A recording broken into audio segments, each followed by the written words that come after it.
not about. But that is why none of us are stuff. millionaires. Yeah, pretty much. Yeah. Welcome to In Moderation, the show where we give you a moderate dose of info, sarcasm, and we already know we're not approved. Welcome to episode 69 plus 1. Plus 1. Because Liam forgot 69 last time. I'm still mad about that. I was going to say it's a week later, but it's only been like 2 days. Man, this has been like the longest week ever. That's all right. How you doing, Rob? It has also been the longest week ever for me. So let's just jump right into this because I think both of us just want to get this on with. Yeah, let's get this over with. I thought you were about to say we're desperate to get this over with. I was like, give us your quick tips, best tips in about 5 minutes, then we'll have the shortest episode. Yeah. No, I'm actually. We don't even like this guy. We're just absolutely desperate to get it over and done with. I am excited to do this episode because. Okay, listen, we got Ben on today, Ben Carpenter. Everybody knows him. We don't need to introduce you. I started following you like when I downloaded TikTok. I think you're like the first or like second person I started following. I was like, oh wow, TikTok's actually like pretty decent. Like it got some cool stuff here. And then it kind of went on. I was like, oh, it's not okay. It's not all good, but like it started off real well. Absolutely crumbled to shit after that day. It's like this is great. Man, I know it's been like, because you've been doing social media for how long have you been like making content on social media? I've been a personal trainer since 2006 and I started social media since 2009. Facebook and YouTube, I think was 2009. I remember someone nagging me to make an Instagram. Like I sound like my mum. Make an Instagram saying like, oh, that's the place all the cool kids are now. Like one of my friends has got 70,000 followers. You should start this Instagram thing. And I was like, oh, it just doesn't look like my vibe. Everyone's posting. It's going to go away soon anyway. It'll go away soon. And then same thing with TikTok, like the peer pressure. I ended up joining there, but yeah, it's actually 16 years on social media. Nearly 16 years. Too long. That's a lot of time to be doing this. I mean, 2009, that's like when didn't YouTube start in like 2009 or something around there? You were like at the start of it. Surely it started before that. I'm probably sure. My social media journey, I started basically like I used to log on, post something and log off. I was never a consumer. So for a long time, I didn't really have any social media friends. Like I was slow to follow both of you. But part of that is just I log on, post something, log off. I wasn't used to the social side of social media. Of like kind of sort of the react content to other things and like the fitness world and stuff like that. So do you just like check your tags and you're like, oh, this dickhead again. All right, let me talk about that and go on. Is that what it is? Actually, literally that. So I like doing reaction videos because it's the equivalent of someone asking me a question in the gym. Mm-hmm. So I used to, if someone will walk up to me in the gym or a client would say, oh, hey, I saw this news story in this newspaper saying like eggs are killing you or something like, right. Is it true? And I used to just answer questions for free, obviously, in the gym when people had them. And I would happily spend 5, 10, 15, however long talking to people about stuff for free. And I was like, oh, if I do this on social media, it's scalable and it helps more people. And I like responding to tags because it's the same thing. It's like if lots of people, if 20 people have a question about the keto diet, it means I have to make a video about the keto diet. Right. Now, admittedly, I have like slightly changed tact a little bit because there's a fine line with reaction videos. I know both of you are happy to do reaction videos as well, but there is a fine line where you're a fine line between responding to misinformation and just looking for things to disagree with. And I don't want to look like I'm one of those people. I've seen people where the vibe is, I'm just desperate to find something to disagree with. Right. And I really don't like the idea that I want to prove I'm smarter than you. There are some people, I'm like, not going to name names, obviously like millions of people. Oh man, I was just about to ask you, name all the names. That's going to be the shitting on those people. There are some people that kind of do similar videos to me, but I'm just like, everything you do, it feels so negative that it feels like you're trying to one up. Mm-hmm. So over time, I realized that about 75% of the things I was tagged in were all bullshit because, of course, bullshit is what goes viral. So it's Always. If I'm responding to a lot of bullshit, it's because that's what I'm tagged in. I'm not trying to do that. But every so often, someone would be like, all you're doing is responding to people's videos. And I was like, I guess that is how it comes across to some people. And I don't want to be perceived as that, because I'm worried that some people will look at me and think, he is a real fucking asshole. Right. And I'm not deep down, but I do understand why it can look like that. So I do a lot of reaction videos, or like response videos. It's probably more precise, but I try and make sure that even if I have to almost disproportionately cherry pick, I'll actually go out of my way to find things I agree with. And I'm like, I really like this video, and I'll, Yeah. you know. I started doing like just reaction against like, the constant like, oh, fucking seed oils again for the 38th time. Awesome. And eventually I was like, okay, let's do some like good videos, people giving good advice. Let's do recipes. Oh, this is fun. I had to do just other stuff. Also for your own mental health. I can't, I'm sure if Oh you've God, been doing yeah. it for, 38 years or whatever, that like eventually you're just like, fuck, this is again, I'm going over this. Okay, let me ask you, like, what are the most common things that you see like again and again? You're like, I've been doing this for this many years. I've gone over this just so many times, and it just keeps coming up that you're like, I don't even want to do it again. There are some videos where I can almost go to my folder of assets, exactly. because every time I make a video on like fasted cardio, it's like, here are the very small number of studies that actually test fasted cardio in chronic real life settings. So it's like, here is my fasted cardio folder, and there are some where I'm just like, I can't do this again, or I feel bad about doing it again. How controversial is it to name names? Is it controversial? We name all the names. We got no All the issues names. here.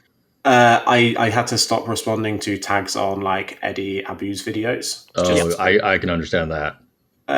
It was almost like, where do you start and stop? It's literally just waffle. It's so much waffle. Although waffles are obviously ultra. I still get Paul Saladino just like constantly, just like he's same. Like, yeah, it's like over and over again. It's one of those where it's like, I think there's enough truth where it sounds plausible to people some of the time, or quite a lot of the time, and then every so often it just strays further and further away. But when you respond to one of the ones that's really extreme, they're like, yeah, but he's just saying eat real food. And it's like, he's fucking not. Stop lying. I love that argument. No, he's just telling people that they should just be eating, just healthier and exercise more. And that's why he has his shirt off and he's yelling at a bottle of seed oils. That's why? Yeah, I don't think so. That's not the same thing. Yeah, like fasted he's got a cardio. spear and fruit in front of him and vegetables, and he's yelling about how a potato is killing you, and you're telling me that he's just trying to make people healthier? Okay, sure. This is awesome. That's all. Fucking love social media. Fasted cardio was like a big one for a long time. Haven't seen that one quite as much recently. Keto dieting and low carb dieting has obviously been huge for a long period of time. Intermittent fasting's been huge for a while now. Obviously, like the newer trend is carnivore, seed oils, food dyes is a big one. The first few you mentioned, though, like I get it, because I think it's like one of these things where like fasted cardio, it's like, okay, so you don't have food in your system, you don't have like energy, coming in, so you're using fat. So they're like, oh, you're using fat for fuel, which like, the same thing with like with keto, like you're going to burn more fat for fuel if you're on keto because you're consuming more fats. It's just like these like little sound bites you can use to say like, oh, you're going to burn more fat during this. It's like, yeah, that's totally cool. But like, what about the rest of the day? Like you're going to eat more, you're going to eat later, right? No, or you're just not going to eat ever, and then you're just going to implode into nothingness, or you're going to starve. Like, what's going to happen? The funny thing about that, like short-term substrate utilization argument, is that I used to be a super hardcore low carb person. I remember years and years ago when I was like 19, 20 years old. I'm like 37 now. I've forgotten my age. nearly 38. And I remember I was like a hardcore low carb guy for years. And I used to think the same thing, as like research showing that carbs raise insulin, and insulin can, fatty acid oxidation. So therefore low carb diets are best. And there are even researchers, like one of my kind of online friends, more than real life friends, but a guy called James Krieger. He published research where he thought low carb diets were favorable for fat loss. And then over time, it's like, actually, we tested it with an equal amount of protein, and we tested it again under isocaloric conditions, and what we thought used to be true isn't true anymore. So obviously, like, science evolves, and I think sometimes people look at, certainly me, I'd imagine you two as well, but I will only speak for me because I don't want to project. But sometimes people will look at me like he's trying to be holier than thou, shouting from his pedestal. But in reality, a lot of things that I make content on are things that I've fallen for. They're things that I've believed as well. Right. I'm often myth busting myths that I have fallen into in the past. Do you have some Yeah. other ones? So you used to be into like, the low carb. Was there anything else you believe in? I got into like the BCAAs for a while. I think everyone hit the BCAAs are definitely BCAAs. better. Yeah. Yeah. Let me get the list. BCAAs, absolutely. The amount of money I've spent on supplements, including BCAAs, over the years would be eye watering if I looked at it now. What else was there? Low carb, definitely. Fasted cardio, definitely. I was huge for zooming in on things that I thought might make a tiny difference, not realizing how much stress I was causing myself. Being scared of chemicals. It was in some ways like, I know that's a vague way to describe it, but you know what I mean. I actually remember years and years ago, back when I was a low carb person, organic food, that was another one. Very much, I remember following people who used to say things. You will think that this is a modern day video when I describe it now, because it's like come full circle. But used to say things like, because sugar's so bad for you, if you see sugar on the ingredients list, you can't eat it, for example. Yeah. And I remember going into going food shopping, and I remember going to pick up a chicken. Like, as far as put veganism as an argument to one side, because I know that's controversial, but as far as things that people eat go, chicken is obviously more nutritious than most things that most people eat a lot of the time. But I remember picking it up and looking, and one of the ingredients was sugar, and I was like, shit, I can't eat this, it's got sugar in it, sugar's terrible. And it was like, in hindsight, it was probably a gram of sugar in like the seasoning, in the same way that if you buy Mexican seasoning packets, there's often like a little bit of sugar as a filler and a binder and all of that. But why is there sugar in it? Why are they adding? It's because they're trying to make you fat with that, That's what that 1 gram of sugar.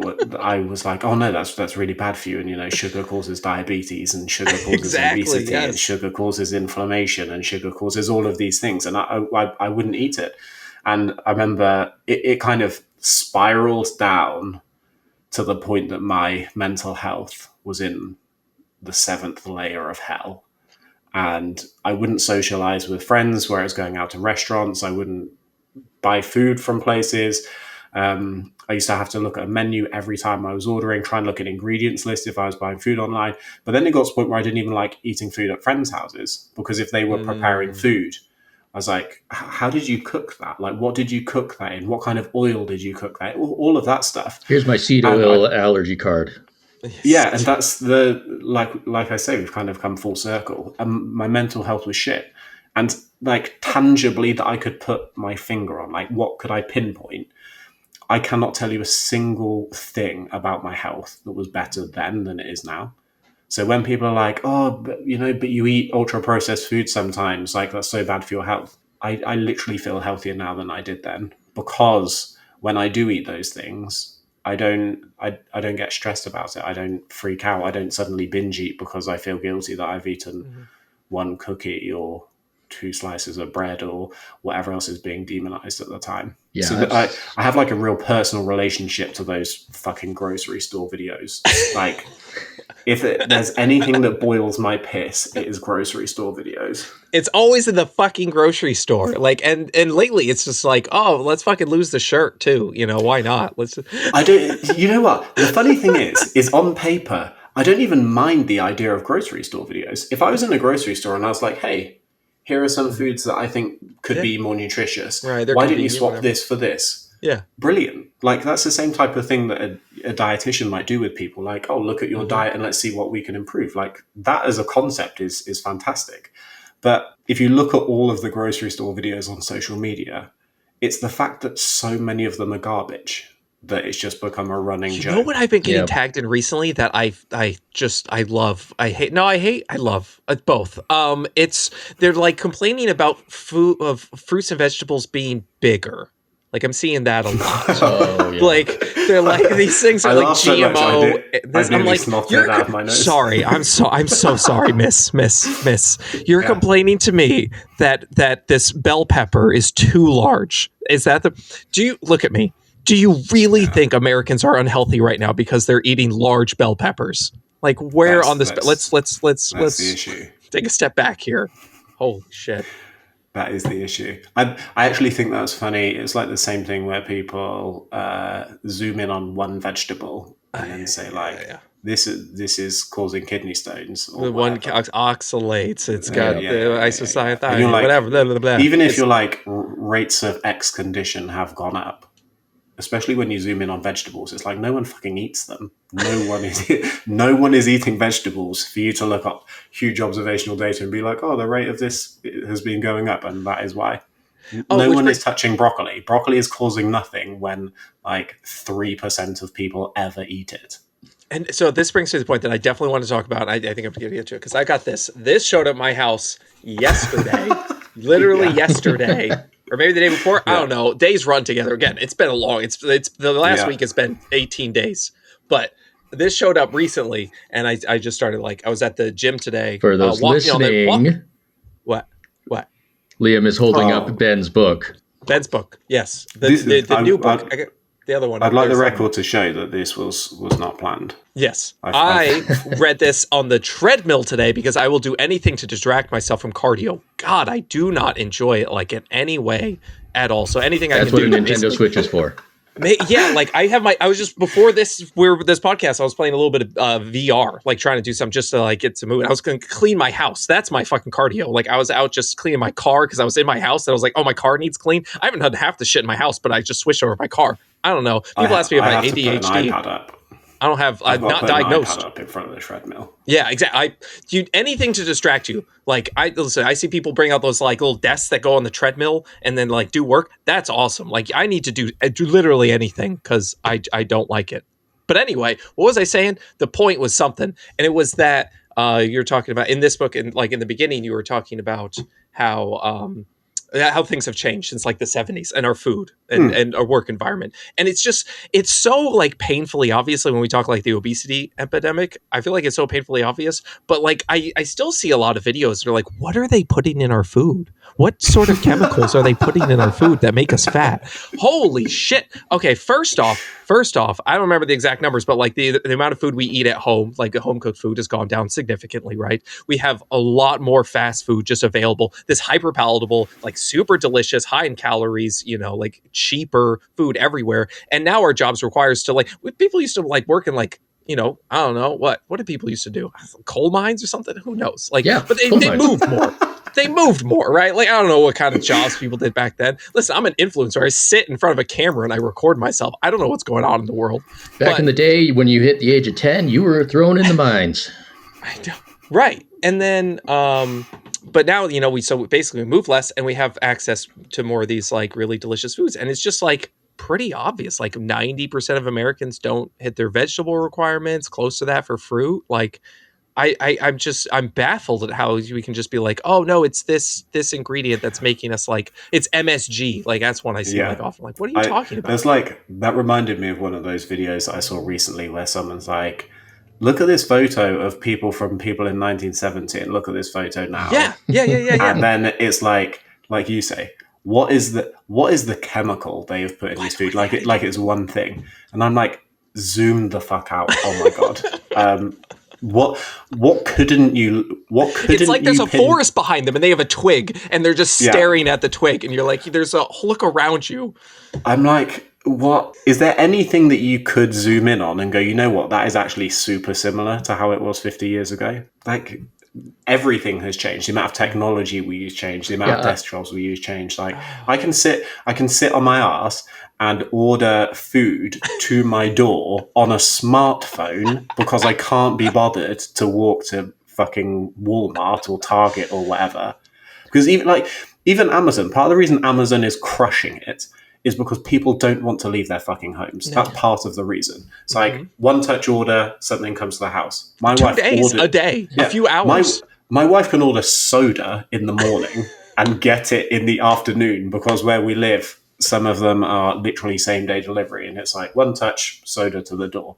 Like, didn't get that in the 1970s. Or like how many TV channels we had.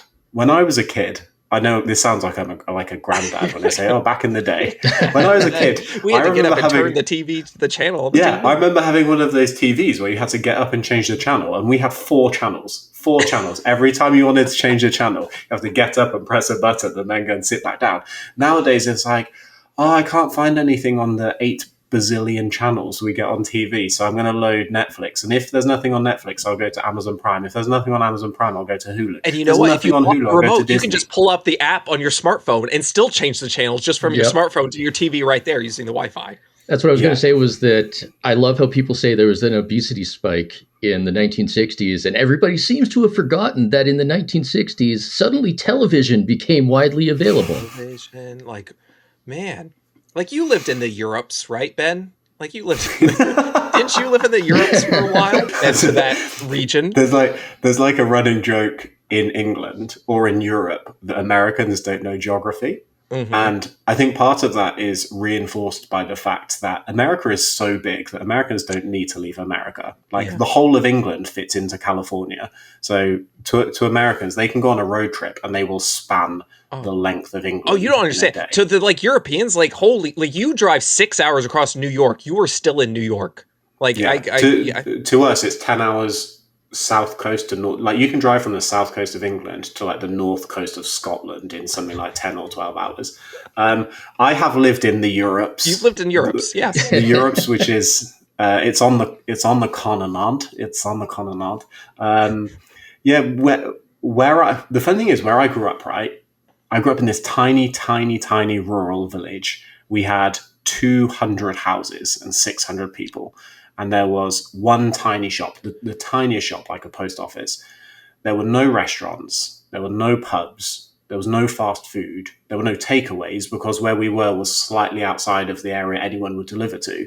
So I remember growing up and my mum she would go to a food shop, bring the food home cook something. That was it. And that's what food was like for me. If I wanted to do anything social, I would go out in the street and I'd kick a ball around with friends or throw a frisbee or something like that. It was always very, very active. It wasn't about computer games and stuff when I was a kid. Then over time, computer games started creeping in, and I mean, it's happening everywhere. It's not like, Yeah. it's not just the United States. But like, I feel like in the Europes, like people do a lot. They do, there is a lot more walking, and also like I feel like portion sizes. I feel like that's something that's not left out. Like that's left out quite a bit. Like you look at a fast food place around here, or any like even just restaurant. Like you get like a 20-ounce steak. That's all I get. What do you mean? Like I need portion. more. I don't think people realize how big portions are in America unless you're traveled. Because friends I know that have traveled a lot, it's not like a controversial thing to say, but American portion sizes are ridiculous. They are ridiculous, and you can look at portion sizes of things over time. It's very difficult to measure portion sizes of every food on the market because there's so many data points and food changes over time. But you can look at individual brand items and be like, oh, look at a McDonald's burger when it was first introduced and look at how many Big Mac sizes are available now. You can do things like that. But as an example, I remember I think it was the first time I ever came to America, or it's certainly the first time I'd gone to like this part of America. And I was in Vegas with a friend. And I know Vegas isn't reflective of the rest of America, but nowhere is reflective of the rest of America because it's so big and diverse. And we went to this steakhouse. It wasn't like a fast food place. It wasn't like a place that's known for being gluttonous or having huge portion sizes. Just went to like a steakhouse. And I ordered something, and when the waiter brought it out, I tried sending it back because I thought he'd got it wrong. This is for a family. Yeah, I was like, "Oh, sorry, this isn't what I ordered." And he repeated it back to me, and I said, "Yeah, I only ordered it as a starter." And he was like, "This is a starter," and I was like, "Shit the bed." I thought it was a main course because it's so big. But then if you can go the other way. Like if you go to places like France or Spain, typically from experience at least, typically the portion sizes are tiny in comparison. So when I first came to America, portion sizes were too big. But now I've spent more time in America. When I go to other countries, portion sizes are too small. I've got used to American portion sizes. It's an effect known as portion distortion. The idea that if you grow up with certain portion sizes, that just becomes normal. Because if you're used to eating a plate this big, for anyone listening, I'm making a shape with my hands, and then you have to eat a plate this big. For anyone listening, the plate is now slightly smaller. That sucks. No one wants to go from this to this and reduce their food intake by 20%. Like, that's not fun. It's psychologically distressing to look at a plate and be like, I know that's not as much food as I want to eat. But if that's what you grow up looking at, so you just get used to huge portion sizes. And America is ridiculous. I think we can just say America is ridiculous. Oh, yeah. We don't and need not only that, but like you said, you can get that portion size with a few taps of your magic rectangle in your pocket. Like, you just go, and then it just shows up at your house. I tell you what, one of the other things that I realized, and again, this was like, wherever you go in America is obviously different to other parts of America. But one of the things that I noticed when I first came here is how quickly food is served. So like you can walk down a street and there seem like a lot more, they're not all fast food restaurants, quote unquote fast food restaurants, but they're things that you can get food quickly. The equivalent of like Chipotle. You can stand there and order while you're standing and you can have your food within 5 minutes, compared to, it's like, they're called quick serve. Instead of sitting down and getting a menu and ordering and waiting for a chef to cook it and you get food 30 or 40 minutes later. So we very much become more of an instant gratification society. If you want food, places have to serve it quick. In the same way that Amazon need to deliver next day or the same day if they can. People want food faster. They want food to be tastier. And they want larger portions. Right. You want more for your money. I don't think that's even like a controversial thing to say. If you're spending $10 on food, it would be great if that $10 was fucking delicious and you got as much for your money as possible. Yeah. So food manufacturers, I know people are like, oh, food manufacturers, they're trying to poison us. It's like, food manufacturers are trying to make money because they're businesses. So they make food that is fucking tasty. Isn't that the craziest thing? They're like, why are they were trying to make you addicted? I'm like, well, they're trying to make food taste as good as possible. That's kind of how fucking economics works. like if you're baking a cake at home, you don't go, can we make it just like a bit less tasty? Instead of sugar, let's use salt this time. Let's just use all salt. 1 cup of salt. Let's make it taste like shit.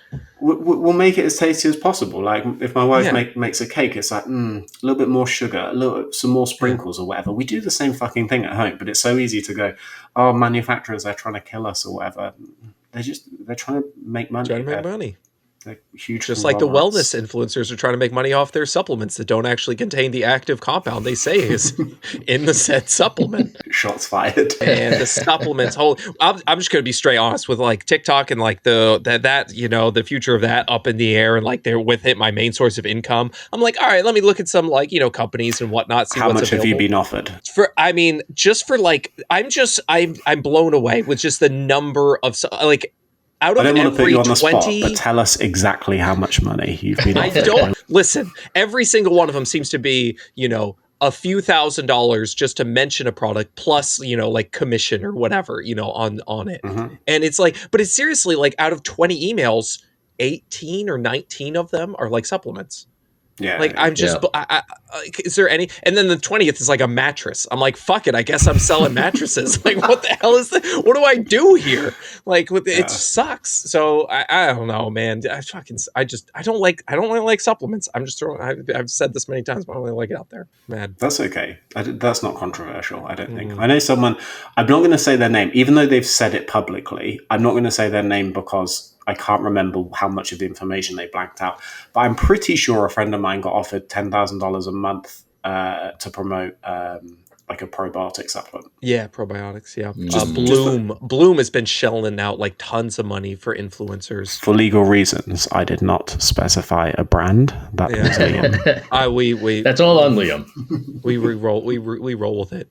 I mean, like, and it's all fine, but like, I'm not spending my money on it. So I like, even like, I'm drinking this company's, what was it, Poppy? They sent me this, and they're like, oh, we should do a partnership. I'm like, I don't know, it's got like 2 grams of fiber, and it kind of costs more than regular diet soda, and it doesn't taste as good as diet soda to me. So thanks for these. It's like $2.50 a can, I think, for those. Yeah. At least where we are.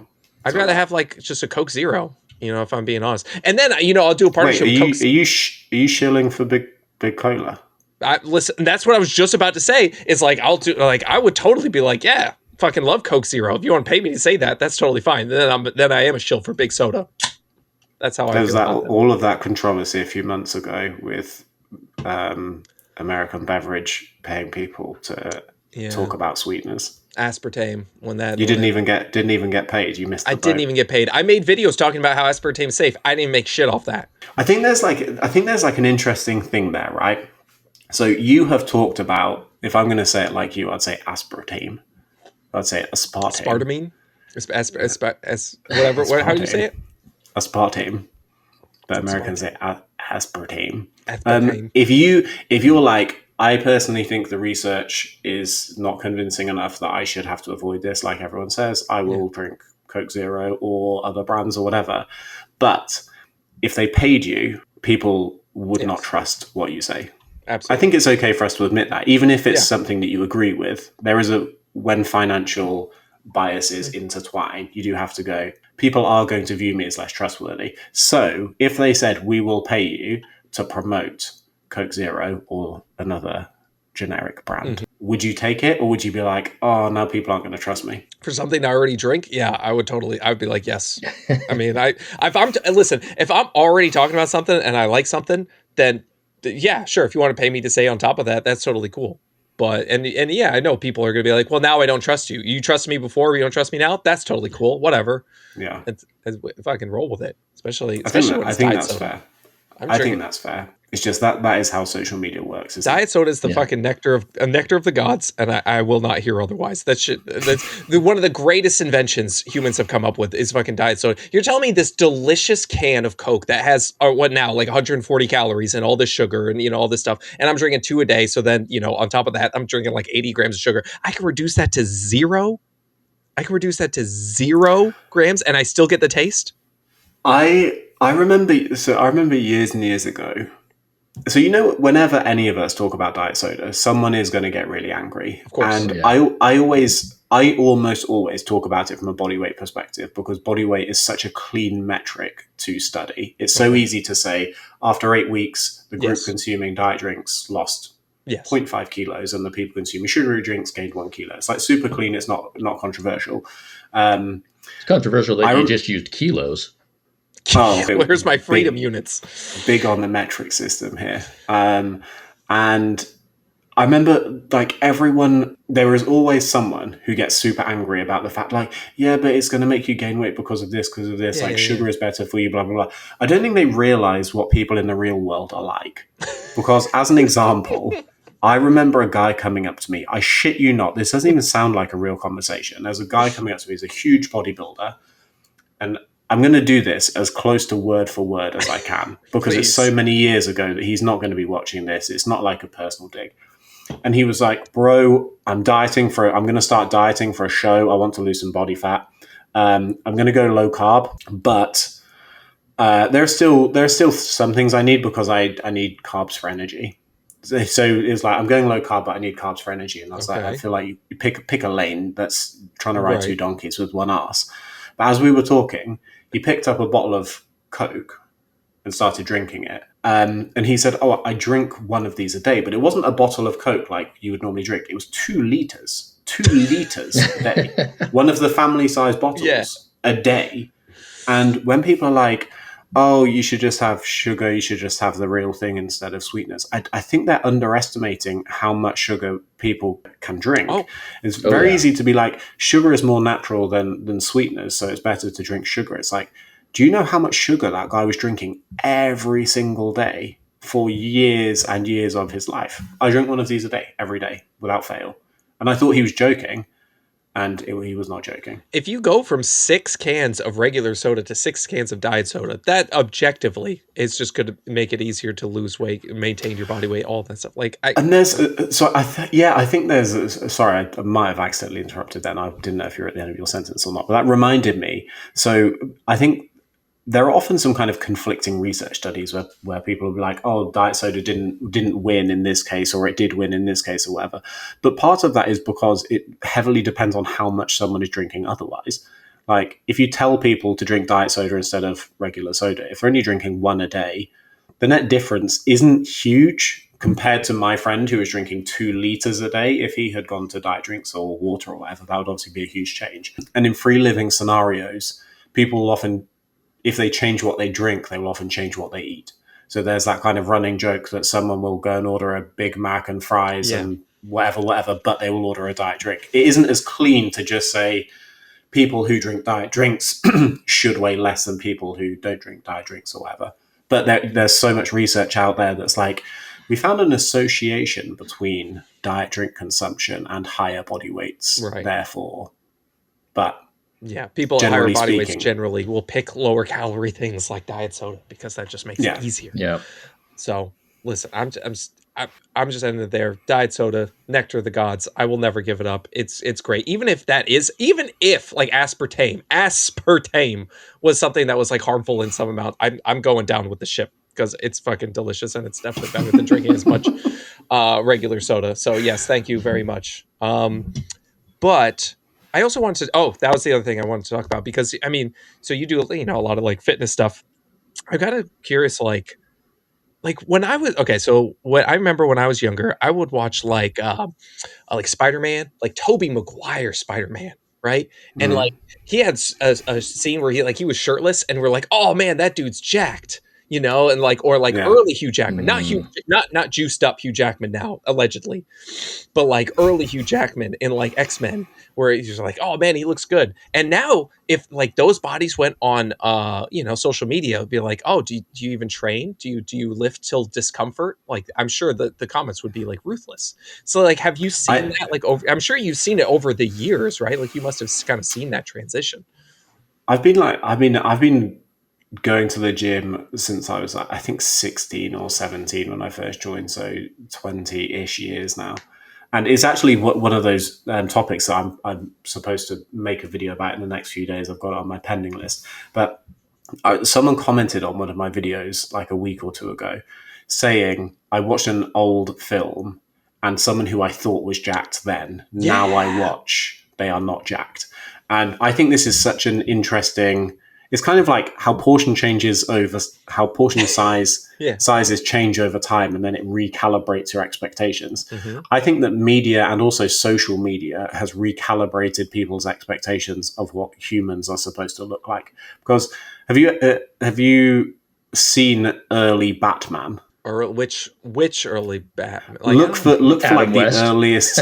Look for like the earliest Batman and the earliest Superman images that you can find, and then compare them to like Henry Cavill or something like that. There is even things like Zac Efron in Baywatch. He wasn't supposed to be a bodybuilder. He wasn't supposed to be like an evil superhero where he is supposed to have unrealistic like. You can argue that Bane should be jacked as fuck because he is supposed to be, he's essentially on steroids. Yeah, like you can argue for that. And when there's that whole thing about Robert Pattinson as Batman saying he doesn't want to do the whole super jacked thing, loads of people are like, yeah, but you're Batman, you need to be super jacked. Like, I know you can certainly argue when it comes to like Marvel or DC or whatever that people should look jacked if they're superheroes. I do understand that argument. But someone like Zac Efron, he was just a lifeguard. Because Baywatch, who was help me out? Who's the Rock and do you mean originally? Original Baywatch. What's Hasselhoff? David Hasselhoff. Yeah, like Hasselhoff. he wasn't like a jack dude. Like he was just Have a look at David Hasselhoff in like original Baywatch to like Yeah. Zac Efron and The Rock in Yes. Baywatch as the film. And the funny thing is, if you looked at David Hasselhoff now, you'd be like, oh my God, does he even lift? Exactly. I bet he doesn't even do like a dedicated bench day, man. Like, Do you even know what a mesocycle is? What are you doing? Yeah, yeah. But I think that's in keeping with media and social media in general. I think that bodies have evolved, and especially in the fitness industry, like drug use. It's obviously very hard to measure drug use because it's such a secretive thing. Mm-hmm. You can't exactly survey people and say, tell me all the illegal things, if it's illegal in some countries, depending on what they take. Tell me all the illegal things that you've been doing. You can get some anonymous surveys and some small scale surveys and stuff. But most guys, at least, would say if they're going to a big gym, they would know that a decent percentage of the guys there are taking gear. And I have certainly seen it with myself where I've been lifting long enough to be comfortable in the knowledge that I am in a very small percentage of what physiques look like, just because not that many people have been lifting weights for 20 years, especially if it's their job and have been in magazines for looking a certain way, that type of thing. So I'm comfortable enough to know that my physique is still in a very small percentage of people, statistically speaking. But people will still look at me on social media and say that I'm out of shape. And that blows my mind. The number, I wish I had taken a screenshot every time someone has insulted my physique, because I think it would be a good demonstration of how fucked people's body ideals are. I've had people on social media. I started compiling them at some point. I have got over a dozen random comments from people telling me that my neck is too thin. I once had a guy, I promise, I'm not even joking. I'm sure you're not. I once had a guy, this was the weirdest one. He sent me a photo of me and he had drawn an arrow to my wrist, because I was like one of those photos where I'm holding onto something like a rope, and he'd drawn an arrow to my wrist, and he said, your wrist is so thin that I would suggest you take this photo down because it might deter people from working with you because you clearly are not very well developed in terms of how muscular you are. And like that's the expectation that certain people in the fitness industry will have, where it's like, if you don't look a certain way, if you're not muscular enough everywhere, including your fucking wrists, you're not a good you're not setting a good example. I've even seen a lot of, at least a few natural lifters, because like that group is actually pretty small right now. It's really natural lifters, not like the ones that claim they are. I'm natural.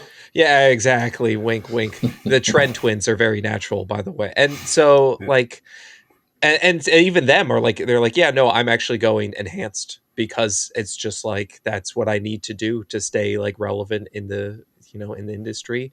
And it's it sucks. Like you see people like Jeff Nippard's probably one of the more most more popular like natural lifters, and like he gets a lot of shit for being like small. I'm like, this guy, like, the way it's just gone over the years, and like the distortion we have with social media, because of course only like the smallest percentage of like the top the people who are probably taking enhancements and then also have the genetics behind them, they're the ones that are going to rise to the top of like social media and get a following, right? I think there's one easy example we can use when you talk about fake naturals, because it's been admitted enough to the point that it isn't even controversial to admit it or talk about it. But like the Liver King, as an example, imagine if he had done all of the things that he had done, but he was not on a shitload of drugs. Imagine he just had a regular guy's physique. Let's say he was like zero chance. Imagine he was like super skinny than what he got. Yeah, like doesn't even lift in the gym. Super kind of skinny guy, or even if he had way more body fat. But if he wasn't roided out of his fucking mind, if he had made all the same of human growth hormone. If he had made all of the same videos, would he have had millions of followers? No, because you see the physique And people would be like, yeah, but he clearly knows what he's talking about because he's in shape. And that is the power of looking a certain way and the amount of trust that people will put on you based on how you look. I used to have clients literally come up to me in the gym. This happened numerous times, but as one example, I was sat in an office on my laptop doing some work, and a young guy knocked on the door. It's like a glass fronted office in the gym I used to work at. And he knocked on the door and said, you have a good physique. Can you train me? I want to look like you. So people will see a certain amount of muscularity and be like, he knows what he's talking about, so I'm going to hire that person. So if you do take a lot of gear and you are super muscular, there are going to be people that automatically assume, whether they realize how dangerous this is as an assumption or not, automatically assume that guy knows what he's talking about, so I want to hire that person because he looks how I want to look.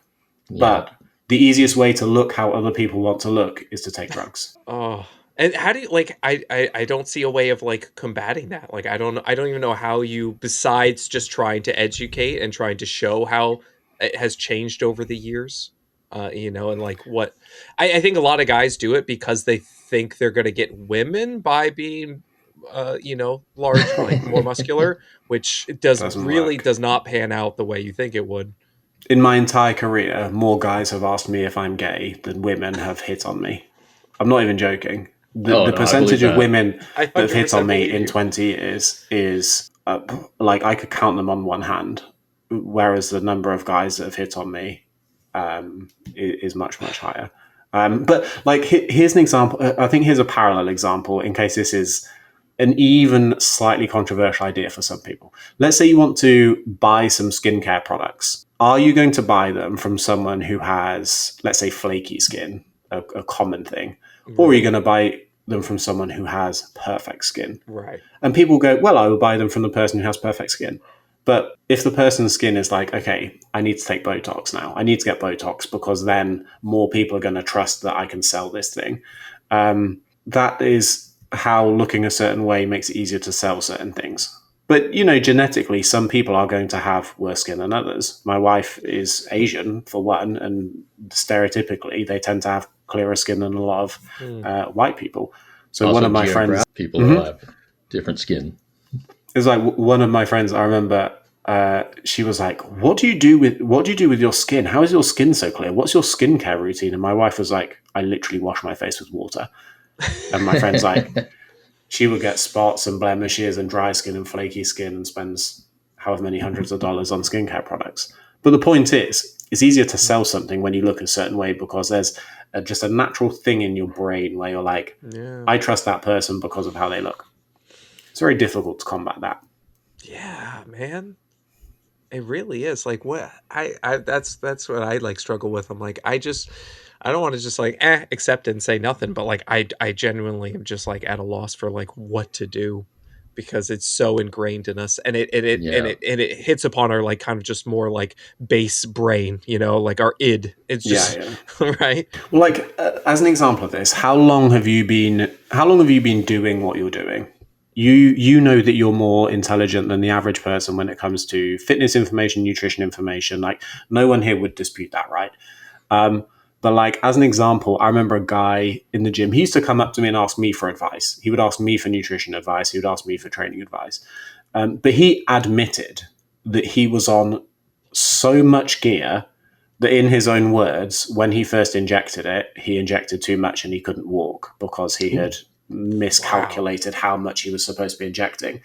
And I remember the guy, he's a lovely guy. He had only been lifting for 2 years. And I didn't realize that when I saw him because the guy was built like the fucking Hulk. He was massive. He was so strong. He looked like he was a few weeks away from stepping on stage. He weighed, what are your weight measurements? Do you talk stone? Pounds? Stone. So, I mean, sometimes I use Kelvin. He was something like 2 or 3 stone heavier than me at my height, and he had been lifting for slightly under 2 years. And he takes a lot of drugs, but he was so much stronger than me and so much more muscular than me. And he would ask me for advice. But if you saw both of us in the gym and you were like, I want to build muscle, you are going to go and ask the other guy. Yeah, but drugs are a proven shortcut, unfortunately. That's not a judgment. Like, it just can take you from A to B faster, or it can take B further than you can get on your own. And now we talk about, access to, like, social media, and there's just easier to get these things. You might not be able to buy them on Amazon, but you can sure as hell get them shipped to your house. Quick disclaimer for anybody thinking about doing drugs. They also take your life expectancy from A to B quicker. Oh, boring. Look at you coming in with all your health and mortality. Well, one of us has to be the voice of reason here. Upsides, you're bigger. Downsides, literally everything else. Literally everything else is the downside, man. But Rob, what were you saying? I'm. Well, here's the most important question that you have gotten asked so many times. Ben, why did you steal Liam's mug? Oh, fucking hell. That's a good one. Yes, I totally forgot about the mug. Bro, okay, so this was funny as shit. So I see him with the mug. I'm like, that's cool. And I'm like, that so much. Oh my gosh. And I'm like, I gotta get one of those. So I'm like commenting your face. I'm like, man, I gotta get one of those mugs. And eventually in like one video, I have the mug, and like I showed you your video that was like, I made my own. It's super cool. And then I would just bring it out every now and again. And then my videos started doing better, and it was just everywhere. And then I would start getting tagged in like your videos, and everyone's like, why'd you steal Liam's mug? And every time I'd have to go and respond. I'm like, listen, I took his mug, okay? I liked it. He wouldn't give it to me, so I had to make my own. There was a solid couple of months where I probably got tagged more times asking about my mug. Some people are like, did Liam steal your mug, or did you steal his mug, or do you just have the same mug, or whatever? And I was like, out of all the things I could talk about, I feel like this is quite low on the totem pole. And all of this started because one day, I don't even know how we got on it, but there's novelty mugs that just say like fuck on the front or whatever. Yeah. My wife and I, on one of our date nights, just went to a painting place. I was like, oh, why don't you paint me a mug and I can whatever? And then she's like, what do you want on it? And I was like, I don't know, fuck me sideways, something like that. Stuck it on, and that's how it started. So when some people got unnecessarily angry about that. Oh my God, you've stolen Liam's mug. I was like, I definitely have not. If I wanted to, I would have changed it. I would not have stolen his mug. Oh, that's fantastic. Oh man, that's some amazing drama between you two right there. Oh man, listen, it's all in good fun. All right, it was fun. It was very funny, man. Besides, everybody that knows Liam knows that he steals everything. So, listen, I see something I like and it's working, so why not just go listen? Oh man, that's like, that's social media. And I would get people asking me about like, the mug gets me every time I do it. So then I'd bring it out for like a certain video. Whenever I see another fucking grocery store walker, I'm like, I gotta get the mug for this one. I mean, come on, it's fucking Paul Saladino again. This is how I feel. I'm waiting for a certain point, and then I'm just going to come after you for like a royalty percentage on your merch. I like that. Oh man, it's so good. It's so good. But Liam, you had brought out his book earlier. Yes. You just came out with a new book. You should probably tell people about that. Yes. I definitely want to plug the book because so you had your first book, right? And then everyone kind of complained that it was like, me dumb, me not understand, right? And so you had to kind of dumb it down for us. I don't sound silly. I don't really like talking about my book because it makes me think that people are like listening to this thinking that's why he's on that podcast. Mm-hmm. And I would prefer to just talk to friends on a podcast and never mention a book. And if people like me, they'll follow me anyway, rather than me talking about a book. But what I will say is all of this came years ago when I first met my wife. She said to me, before we were dating, she was like, so what do you do on social media? Like, what do you sell? Do you do online training? And I was like, no, I personal train people face to face. And she's like, oh, have you got like an app?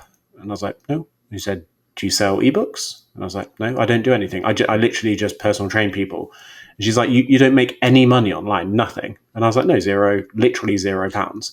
And she said, how long have you been on social media? And I was like, well, 2009. And she couldn't believe it. And she's like, at the time, I probably had, I don't know, I will guess, but say 100,000 followers or something like that. And she's like, you've literally never sold anything. And I said, no. And she said, if you have all of these people following you, they want something from you. it's not you selling something for the sake of selling something. It's people look at you as a trustworthy voice. You should give them something that they can trust. If they don't want to support you, they won't buy it. Right. So I started writing what was going to be an ebook, and I thought, I'll take a few months. I'll write a really good ebook, sell it online. If people want to buy it, they can, but it'll be there in the background.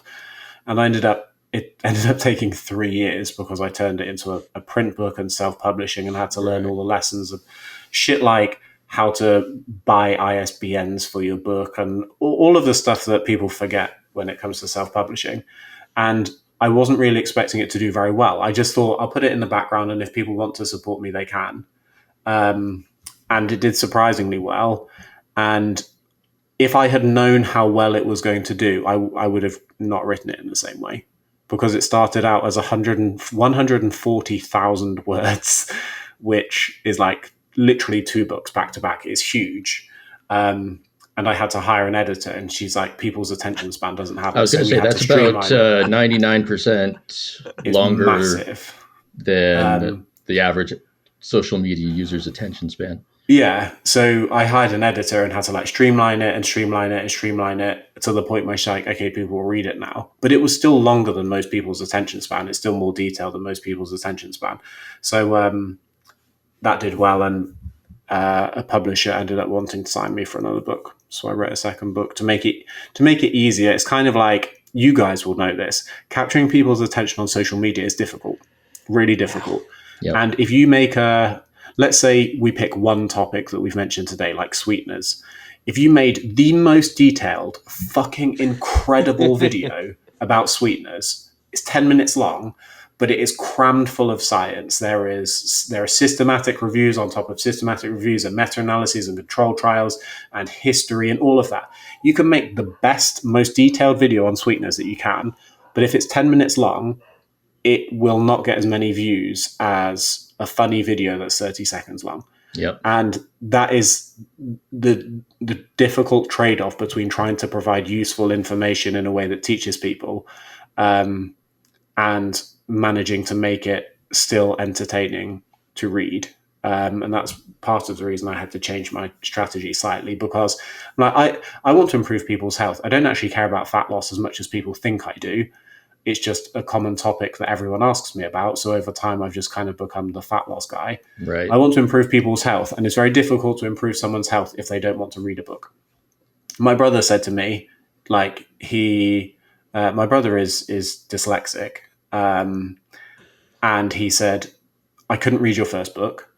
I'm already on, I think, chapter 3, and I'm really enjoying this. And I was like, that is kind of the whole point. It's if I could get 100,000 people reading my second book, that could impact 100,000 people's lives, and it's more likely to happen than getting 5,000 people to read my first book, which has a lot more detail in it. Because at the end of the day, people just want, they want the information that is useful Tell me for what them. to do. Tell me what to do. Yes, you're citing 18 studies for this one sentence you gave. That's super dope. I love that.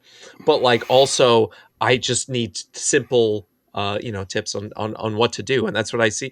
And when it, what kind of changed kind of my perspective a little bit. It was a little while ago.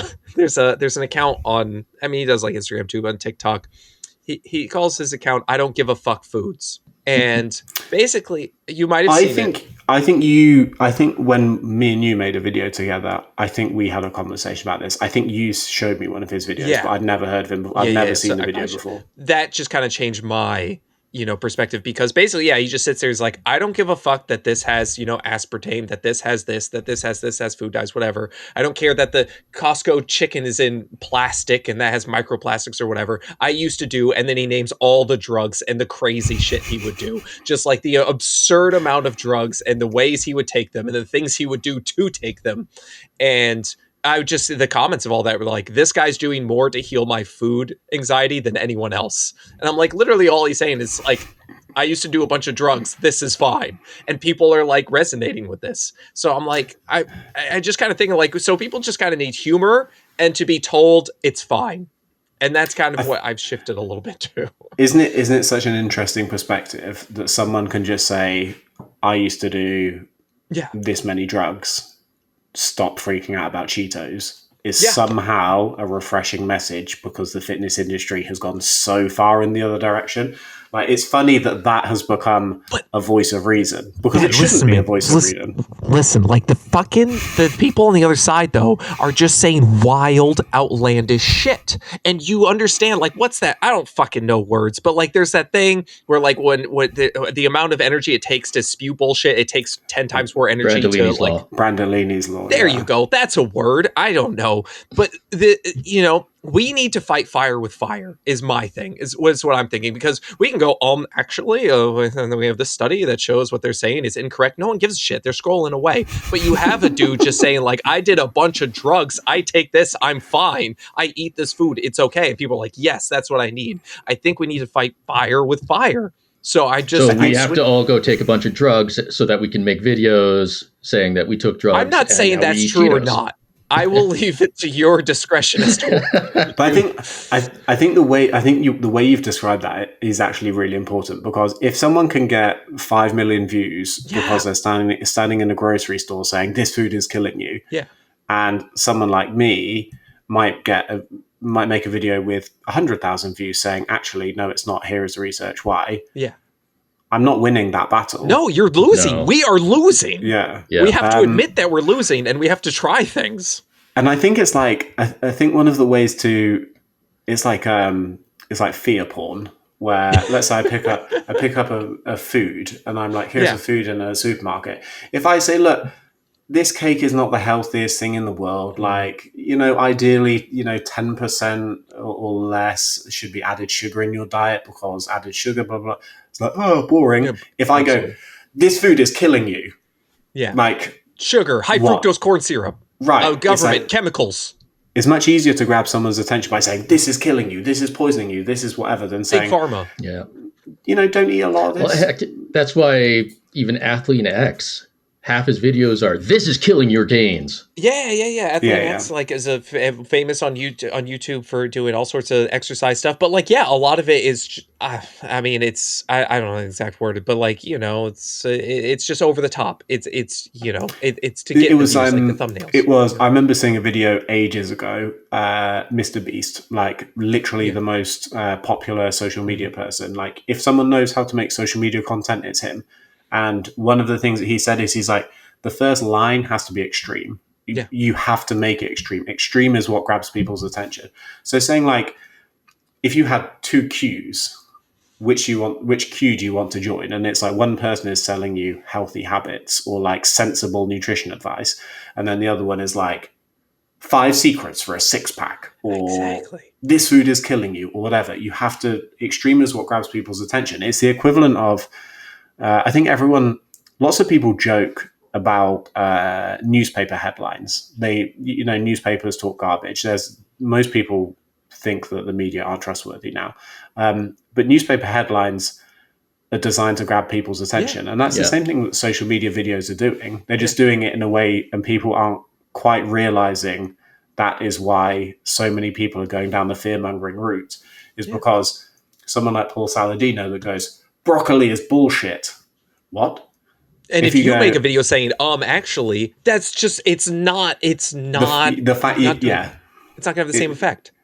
If you're like, so for a subset of people, consuming a lot of broccoli might elevate your health risk of this condition. People are watching all of that. How many more minutes of this? 9 minutes? I'm in. What do you got? Did you say subset? I'm already bored. If you go, broccoli is killing you, like, oh my God, that's what we're up against. That's the tidal wave of social media. I think it's just like, there was a guy who stitched one of Paul Saladino's videos. It was like when he was in the grocery store shirtless talking about seed oils, and he had like a whole video where he's just like, can you imagine, you just have the worst fucking day at work, your boss is riding your ass and you're just fucking exhausted, and you go to the store because your wife tells you you're out of chips, and you go to the chip section and you see shirtless Tarzan here yelling about seed oils. Could you fucking imagine how much worse your day becomes? Like, it was this whole thing, it blew up, and people like resonate more with that,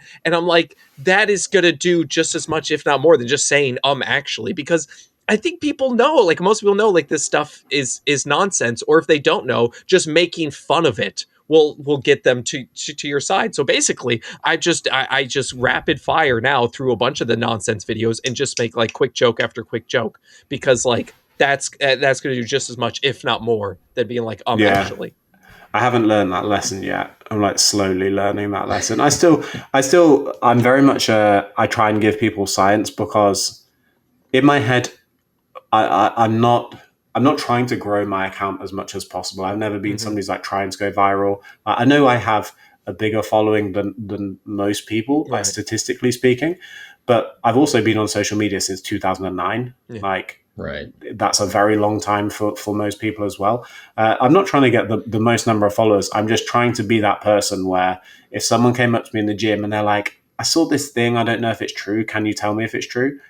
I'm just literally doing that still. So I think if I was trying to get to millions of followers as quickly as possible, I would definitely change my style. But at the Yeah. moment, I'm like, I kind of For enjoy me, doing like, what I do. sure, like getting more followers and views, it leads to more success, blah blah blah. That's all great. It's still like, I know what you're saying. It's not necessarily about followers. It's about Yeah. impact. I do It's about, yeah, understand that the you're impact like, that you can have is just, my impact's going to be smaller if I do the actually than if I'm just like, yeah, hey, it's cool, because I get so many people messaging me saying like, you helped with my food anxiety, just being able to right. laugh about it and joke about it because of how ridiculous it is. I was literally worried about all these seed oils and MSG and everything, and just being able to like joke about it has helped them. So I'm like, I have it's a trade-off. I'm trying Yeah. to get like, I want to get a little science in behind that, but like it doesn't reach the same Not way. to So mention your personal mental health and the enjoyment of making those videos. I seriously, Yeah. I Yeah. much I prefer mean, being like stupid, dumb, haha, joke. Let's move on. yeah. I mean, like myth busting content is, I wouldn't say it's fun to make. A lot of people like What's your sometimes funnest people. thing to make? What's your funnest, Ben? What's your funnest thing to make? What do you make besides your I pickleball do. content that's coming out No, real like soon? I love getting tagged in things that excite me, like certain video topics that excite me. So I can get tagged in a video where someone's like there's a video from a channel called Kurzgesagt where they were talking Yeah, yeah, okay. about like the constrained model of energy expenditure. I get excited by that because I'm like, I very rarely ever see someone making videos on this topic, and they're very rarely ever good. So I'm like, I want to make a video on that topic. So like that excites me. But I also know that that's the type of topic that a tiny percentage of people really care about. People aren't So it's Right. clamoring kind for of, the constrained model of energy. yeah, it's not high on the Google searches when it comes to like fitness advice. But occasionally I'll get angry comments from people where they'll say things like, you're just responding to other people's comments because you're just trying to talk down on people, or whatever, Yeah. whatever. Or like, you're just trying to elevate your name above other people's. It's like, if you honestly think that's why I'm making this content, you are looking at this so backwards, because making myth busting content is not fun. There is not a single day that goes by where if I didn't read my notifications on every platform, I am not being insulted by at least one person. Yeah. Because if I come in and say, here's an example, there was a podcast clip from Huberman Lab, and the person who was on the podcast was quoting a study, and they got the numbers wrong. They got the numbers really wrong, enough to the point where they were saying, this group gained weight. And the actual study that they'd cited it in the show notes, just showed that wasn't the case. And I was like, this is an important fact check. So I literally said, this is how misinformation spreads. Here are the numbers he's claiming. Here are what the actual numbers said. And in my head, that's a service, because people are like, Right. I want to know what's true. Whether you enjoy that podcast or not, that's not the point. Because you can enjoy it and go, oh, actually, that he had misquoted that. I want to learn, and I want what I consume to be I'm accurate. sure we've misquoted a lot. Yeah, like it happens. Yeah. And someone could really love this podcast. But if I said something wrong on it and someone else corrected me, that's good, because it teaches people that what I said was wrong, and therefore you're putting better information out to the masses. But just off that video, the amount of hate and insults and stuff that I got because I was correcting someone they liked, Right. it's never ending. Every single day, I will have at least one person insulting me on one social media platform. And living with that for years of your life is fairly draining. So Yes. I think Yes, myth it busting is. content, people often think that it's like, oh, you're just doing it because you want to be popular or whatever. Yeah. No, there were so much easier ways to do it. Oh, yeah. Trust me. Okay, hear me out. What about, all right, you got to keep an open mind for this one. Can we keep an open mind? Like, you were just going to try and shut me down immediately. Let's keep a little open mind at the beginning here, okay? I'm worried. Okay. Shall I mute my microphone for like 20 seconds and I'll have to mull it over? Hear me out here. So you did a whole video on, I forget which celebrity it was. I think it was the lady from Friends or whatever. There was like AI. It took her and she was like selling a product that she wasn't actually selling. So they used AI to make her say things she wasn't actually saying. What if we take celebrities and we do the opposite and we give good information? We just steal their likeness and we have like Hugh Jackman out there giving good, reasonable advice. And because people love celebrities, so we just take that and we fight and we have them correct the false information. And we have a celebrity's face, so it'll get more views. Because you asked me to justify the means. Because you've asked me to have an open mind, I'm not going to shoot it down. So here's the thing, right? I legit think that is a fine idea with an asterisk that it's quite clearly illegal done as no. I was going to say quite clearly done as a joke. Like if we made the AI so bad, like if you had a photo of Hugh Jackman and you superimposed your mouth like over South the Park top. style. Yeah. If you made it so ridiculous, I legit think that could work. Well, see, I've done that with Bobby, except I didn't have him say anything smart. I just had him be stupid. Right, yeah. Did the video go well? I can't remember. I think we need to try this. We take the celebrities, right? We have their mouths moves and and it's over the top and ridiculous and meant to be, but we have them like, actually give decent information and like correct things on online. I think that would be a very weird but successful way of combating. I feel like that might actually be worth a go. I would try that once. Like for example, if I do a video on Hugh Jackman's physique because someone's asked me about Hugh Jackman's physique, if I replied with Hugh Jackman, yes, and he's like, actually, I got this by taking performance enhancing drugs. All right, maybe we don't make him say that because that could get some hot water. But like, we say, just give good advice. We just use Hugh Jackman. I am legit like, okay, I have all the tools. I have done this. I'm so going to do this. I would try it as long as it was clear that we weren't genuinely trying to impersonate someone. Oh yeah, no, you got to put all the disclaimers and stuff in there. And if it was on a topic where I feel like the person who's talking is actually the person that should be talking, like if I'm making a video about Hugh Jackman's physique and it's Hugh Jackman talking, like that makes sense. Definitely worth doing. I think this could work. Listen, we come up with good ideas on this podcast. Wait till you hear. Oh, we haven't told Ben about our alpha water. I was just thinking we could make somebody sell alpha water for us. Oh, Ben would be pretty good at that. Like, because everybody trusts him, so maybe we could get him to sell alpha water. So we're selling alpha water, and the tagline is "I ain't no beta bitch," because I ain't no beta bitch, and then it's going to be with patented cell integration. And it's special water. It hydrates you better. If people can buy liquid death water because it's got fancy marketing, people can buy alpha water. Alpha water. I'm telling you, alpha water would fucking kill it. We get Chem Thug to work on the science of it all. We get Ben to sell it. We got this. We are going to be making money. You can move to California. I can afford healthcare. Yes. Oh yeah, that's a thing down there, isn't it? Oh shit! I'll tell you this. Since quitting my job, I don't got fucking healthcare. We just rolling with it. That's the American way. Hope for the best. Yeah, one hospital appointment away from bankruptcy. Only in America where you can go. So you can go into debt, or you lose everything because of crippling medical debt. When I moved here, I'm not even joking. Someone said to me, just as an FYI, if you get into like an accident or something, if you can you get an Uber to hospital? And I laughed, and they said, "Oh, no, like I'm being serious because an ambulance here can cost like $4,000 or $5,000." Oh, easily. And I still thought they were joking, and they were like, "No, honestly, if you can get an Uber to a hospital or a taxi." I was like, I've had friends jump out of ambulances as they were taking them to the hospital. I mean, that can't be good for your health. It's neither is being in crippling medical debt. How are you going to afford things? Oh shit! Well, when I learned the cost of having a child down there, that's a moment I thought people were joking. I was like, what? Yeah, having a miscarriage is unfortunately expensive as well. One of my friends learned recently. It's doubly painful. Jeez, man.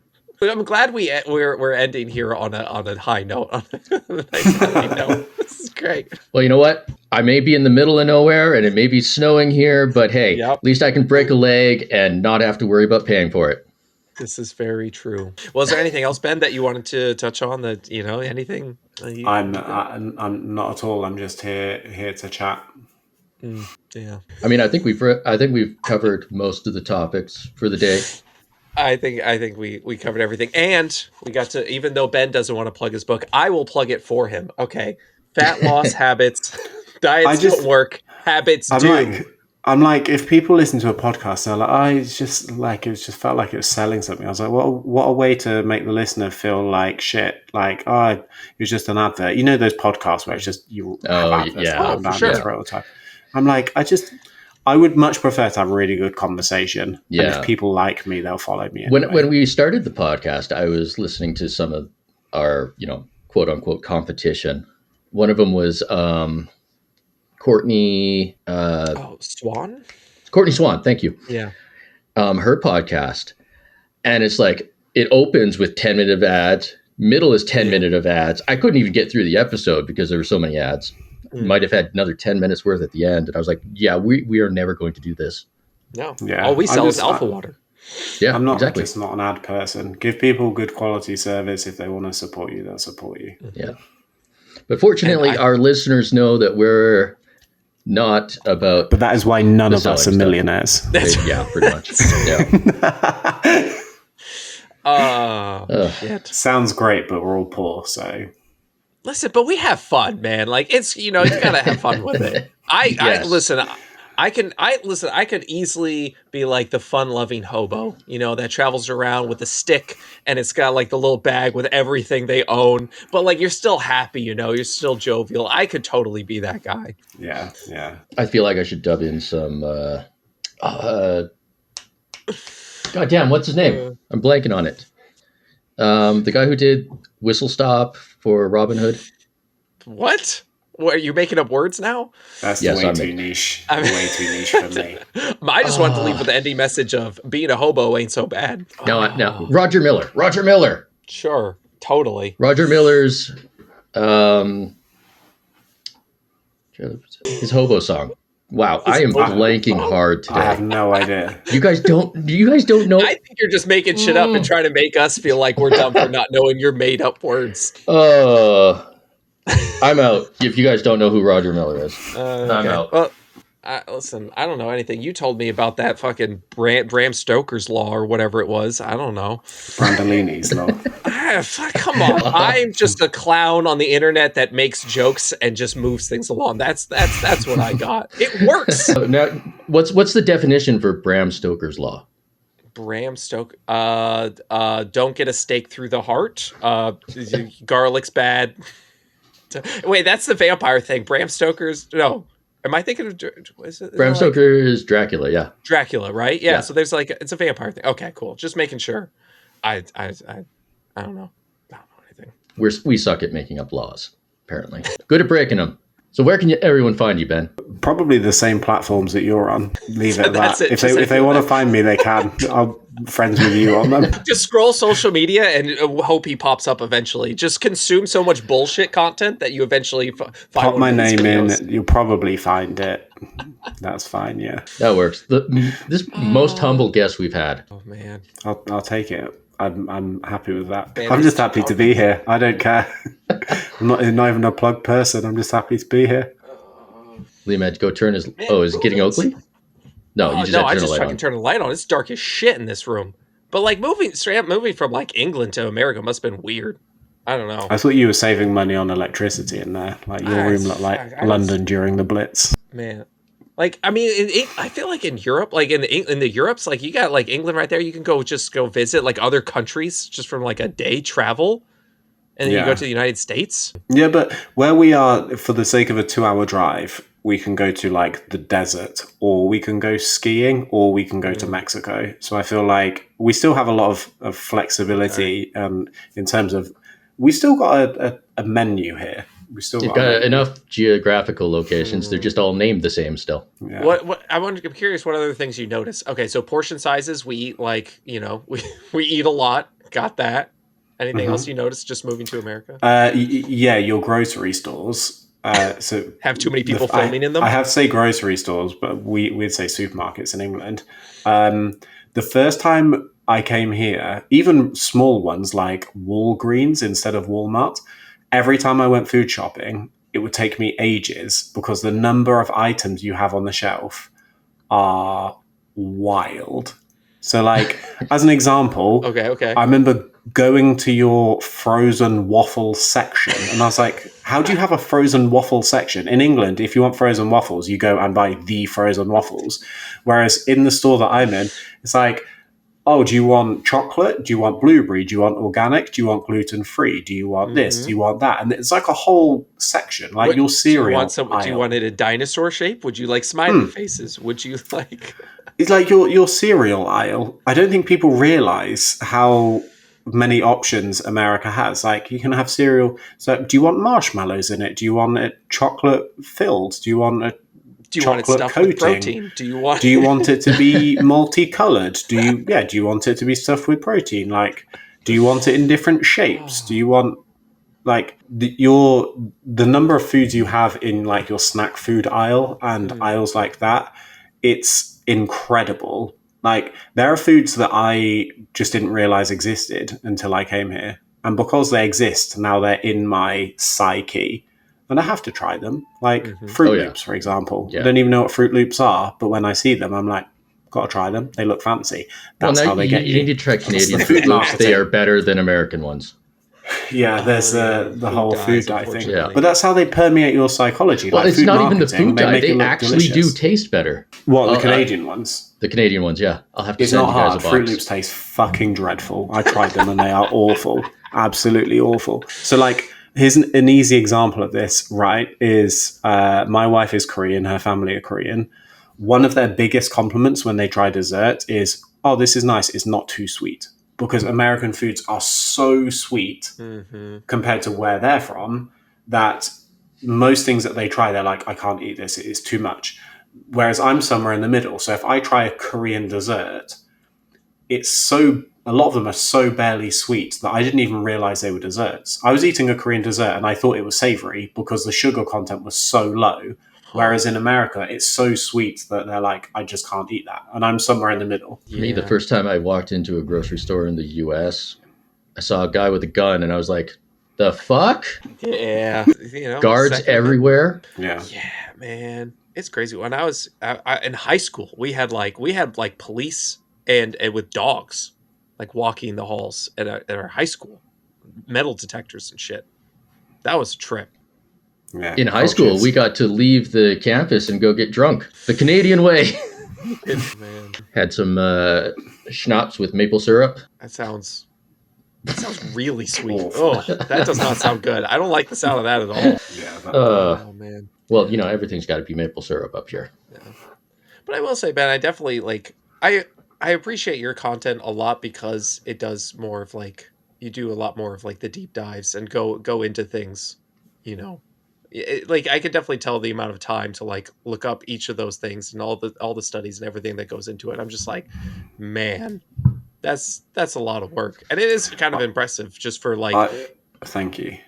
I once made a video responding to some misinformation, and I realized that it had taken me about 20 hours. Sounds about just right. Because firstly, if a video is, let's say, 3 minutes long, obviously I've got to watch it and pick which bits I'm going to respond to. Then go through, it's not just finding the research studies, it's going to the time of taking the screenshots of certain snippets and highlighting it to make it easier. Because if you just say that's not true, research shows that's not true, that takes 10 seconds.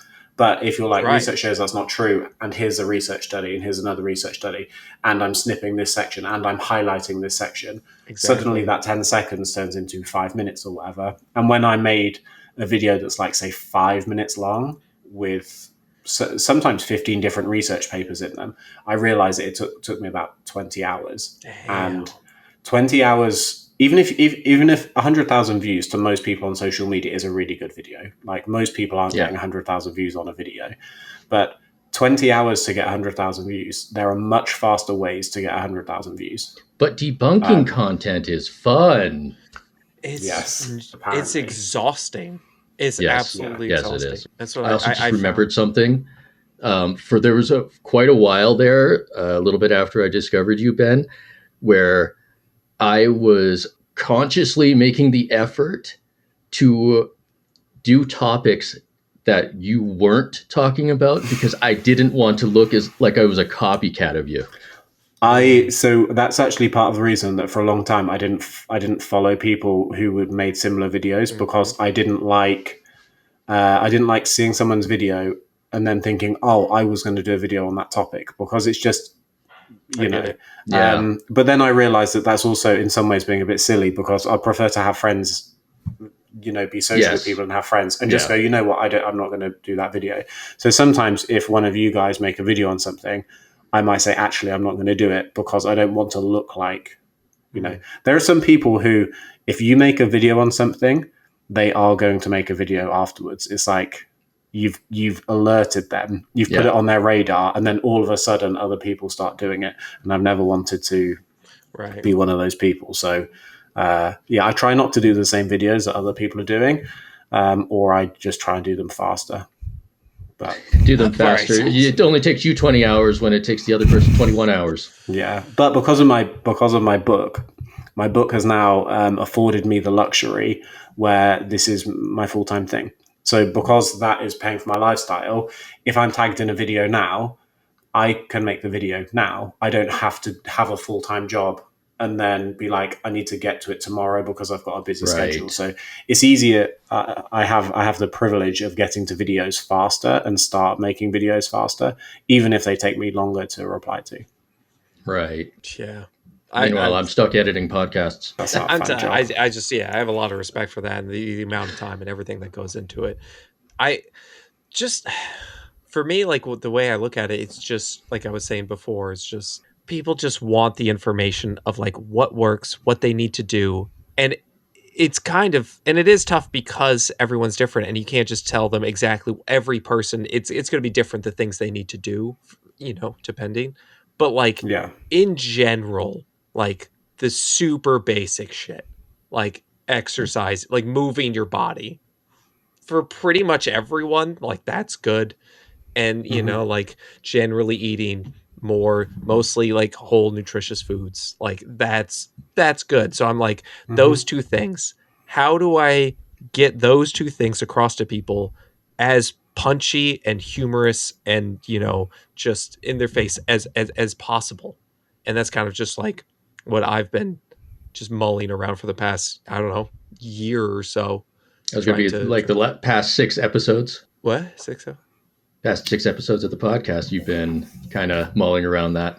Yeah, I'm just trying to I've been really just trying to figure out like how to get that just like across to people, because I'm sure you know, Ben, like when you go on like a deep dive on like a very specific topic, that's just not going to reach as many people, and it's just it's not as useful. I already know that. Right, it's just not as useful to most people. If it's not as useful to most people, so I'm just trying to get as much as good, I don't know, whatever the fuck good is, but like helpful information for most people as possible.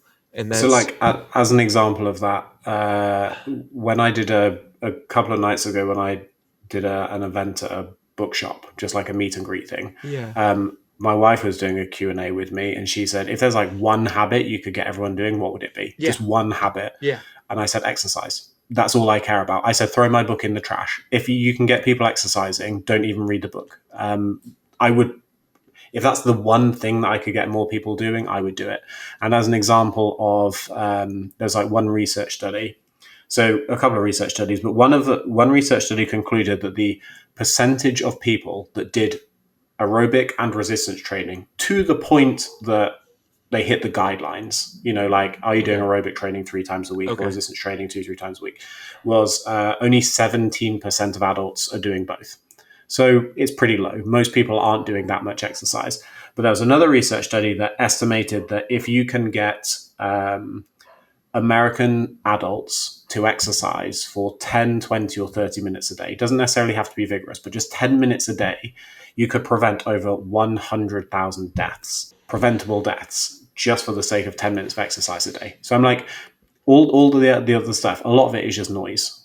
If you could get people doing one thing, I would love to get more people exercising. That's it. And that's something grifters never say.